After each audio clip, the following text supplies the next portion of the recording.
Yes, welcome back to the Sports Show. Time to talk about the Glenelg Footy Club. 33 years to get to a premiership. Josh Scott, one of the guns in the game, has been good enough to come in. Josh, how are you, mate? Yeah, nah. Recovering? Still recovering, but yeah, nah, it's good. Going well. Well, thanks for coming in, mate. That's all we got time for. Is that it? Not happy, mate, because they knocked your blokes out? Oh, look, I actually spoke to Marlon Mutlop this morning. Yep. Marlon works at Port Adelaide. at the club. Yep. He works at the club. He looked down, only because I don't think he can be up, if you know what I mean, because he works there. Yeah. And if you saw where he worked, he sits right in the middle of it too. Yeah. He's right in the middle of it. So I went up to him this morning and I said, and I'll say the same thing to you. Well, I said, well done, mate. Well done on the final. You blokes deserve to win the grand final because they were clearly the best team. Oh, yeah. Right through the year. Yep. They're clearly the best team, right? I saw you play at Albion. I don't know whether you played in the game at Albion. Nah, I missed majority of the year with a broken arm. Oh, okay. But, yeah. Just comes back for the big games. Well, exactly right. But that game at Albion, they tore Port Adelaide a new one, and they were very impressive in that game. And I thought that day, wow, this team, if they play like that, are going to be extremely hard to beat. And Port had a pretty impressive list. They had a pretty good side in that day. They did, yeah. I think that Port might have been goalless at half time. Yeah, that's in true. That particular game. Yeah, it's the first time. I would like to talk about Port Adelaide, but can we get on to Glenelg? Well, I am talking about Glenelg. I am talking about Glenelg. Yeah, you've mentioned them once. Well, no, I'm saying how they tore Port Adelaide a new one. You did remember, Glenelg did play in the grand final against Port Adelaide. They did. I know, so... Calm down. No, you'll let it go in about 15, 20 years, mate.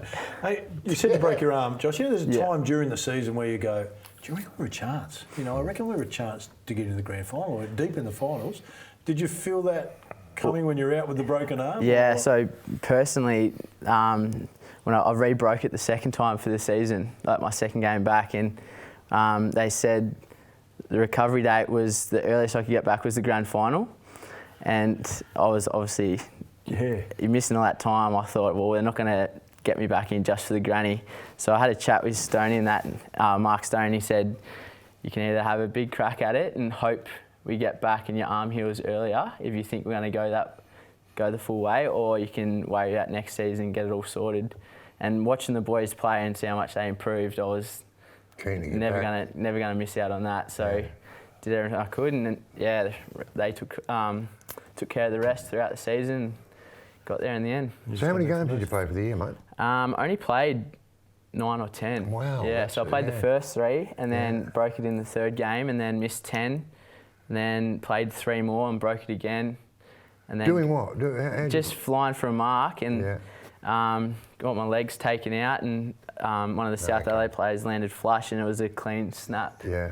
And then the second time, so I have a plate put in, and then the second time got tackled, player landed on it, and at the end of the plate, done some damage to the bone, and didn't realise it was broken for another 6 weeks after that. Full marks, mate. Full marks, because Phil, if you get an injury like that, it's got to be. Yeah, it's got to mess with in here. It's got your head a little bit when you're going for a mark. Definitely, yeah. So full marks here, mate, for getting back, but also to play the game you played, because if you're watching from the sidelines, there was never a time that I saw you in a position where you would favour or look like you were favouring an arm. Yeah, no, you got to make it look that way. But well, full credit to you, mate, because it's got to play on your mind. And you played a good game too. You played well. It definitely was on my mind, but probably the first game. But then after that, in your head, you get more confidence. Obviously, even though there's pain there, it's just you get used to that and move on.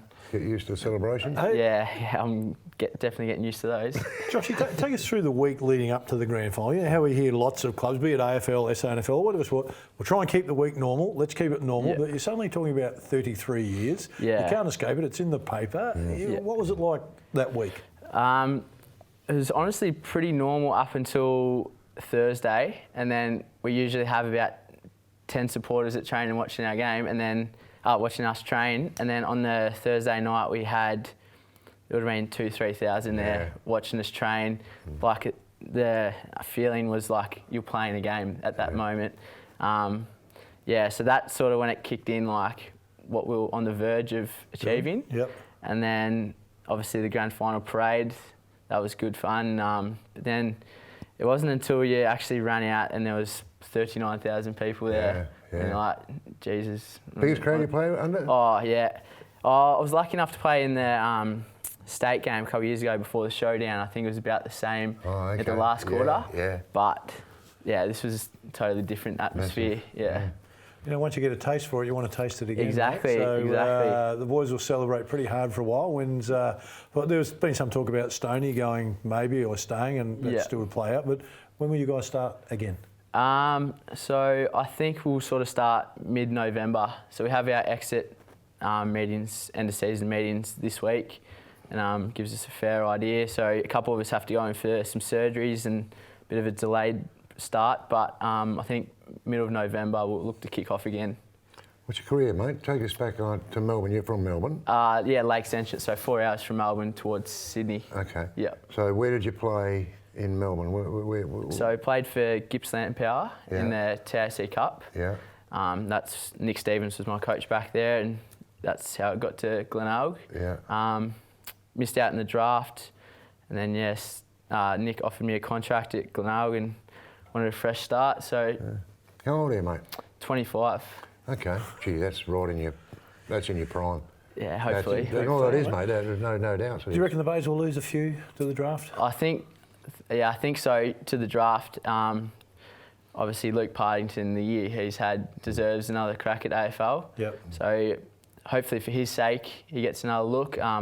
Will Gould is ready-made. He's 18 with body of a 26-year-old. So he's ready to go. And another one that sort of underrated in the SANFL but highly rated in the arse side, Brad Close. Another good player. Long sleeve wearer. There was a few of those, not long sleeve wearers, but they were from a Port supporter. When you look at Glenelg's team in the grand final day, and even that game at Alberton, there were a couple of players where you go, whoa, hang on a minute, who's he? Where'd they get him from? You don't see that at SANFL level a lot, where these guys just stand out. And that's what stood out to me that day against Glenelg, how good they were. But that guy was good. There's a couple of those players who are unheralded, who don't get a lot of paper or a lot of press. It's a lot like that. We're big on just trademarks, so I think that's Stoney just drilled that into us. It's not about being that star player getting you 30 touches. It's so I've got a couple of players that hadn't played a game, and then Mark's come in and they were starting. It's just that team first mentality, and we're not the most talented side, but. Oh, you're pretty close. You're up there. Yeah. Hey, Josh, I really appreciate you coming in, mate. Good luck with the arm. Any off-season surgery? Yeah, in the next couple of weeks, I've got to have surgery on my finger and arm again. So, see how we go. The bionic man will be back next year for the Bays. Yeah. Hey, mate, well done. Enjoy the celebrations. Good luck, mate. Well done. They'll soon be the start of the season. It'll all roll off into nothing again, mate. You have some great reunions. Josh, our special guest, stay with us. Still, a bit more to come.